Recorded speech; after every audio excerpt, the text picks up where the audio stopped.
আবৃত্তি করছি কবি সুবোধ চৌধুরীর লেখা কবিতা কৃষ্ণকলি মাহাতো। আমি কৃষ্ণকলি মাহাতো, MA PhD। আমার গা অমাবস্যা, আমার চুল মেষপালকের ফাল্গুন, আমার পিঠ সাঁওতাল পরগনা, আমার দুটো থাই, একটা বাঁকুড়া একটা পুরুলিয়া। আমি গড়িয়াহাটার মেয়েদের মতো আরশোলা দেখে ভয়ে পালিয়ে আসি না। বোমায় বাহাতুরে যাও বাবা কতবার আমার বই পুড়িয়ে দিয়েছে, কতবার আমার দুঃখী মা বলেছে মেয়েদের বড় হতে নেই। মা, আমি ইউরোপ থেকে ডাক পেয়েছি, এই দেখো ইমেল, দলিত সম্মেলনে আমি পেপার পড়তে চলেছি। মা, আমি তোমার কৃষ্ণকলি মাহাতো, MA PhD। আমি যার কাছে PhD করতাম সে প্রফেসর আমাকে রায়চকে নিয়ে নিতে চাইলেন। আমি বললাম কেন, রায়চকে কেন? উনি বললেন রায়চকে না গেলে PhD পূর্ণ হয় না। আমি বললাম আমি আপনার ফ্ল্যাটে যেতে পারি?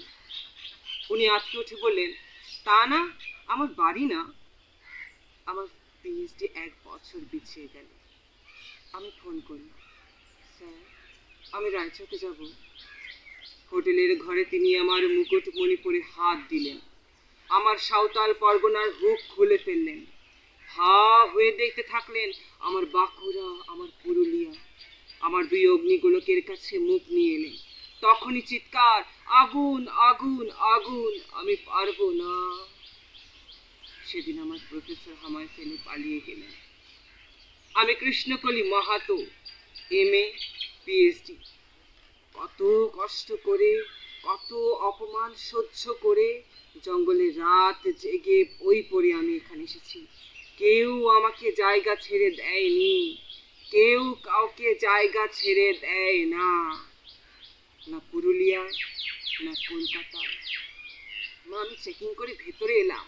মা, আমি ইমিগ্রেশনে দাঁড়িয়ে, বাবাকে দেখে রেখো, মানুষটার একটা হাত নেই। অফিসার আমার নাম উচ্চারণ করলেন, কৃষ্ণকলি মাহাতো। আমি বিমানের সিঁড়ি দিয়ে উঠছি মা, বিমান সেবিকা আমাকে ম্যাডাম বলল, আমাকে আমার নাম্বারে নিয়ে গিয়ে বসালো। আমি সিট বেল্ট বেঁধে ফেললাম।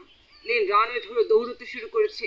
দৌড় দৌড় দৌড়, কি গতি, কি তেজ, কি আওয়াজ! আমার মনে হলো আমি প্লেন রানওয়ে ধরে দৌড়াচ্ছে না, দৌড়াচ্ছি আমি আমি আমি আমি কৃষ্ণকলি মাহাতো, MA PhD। আমি কৃষ্ণকলি মাহাতো। আমার কবিতা আবৃত্তি যদি আপনাদের ভালো লেগে থাকে তাহলে অবশ্যই লাইক, কমেন্টস এবং শেয়ার করবেন। আর আপনাদের উৎসাহ পেলে আমি আরও সুন্দর সুন্দর কবিতা, বাংলা কবিতা আপনাদের উপহার দেব। ধন্যবাদ সবাইকে।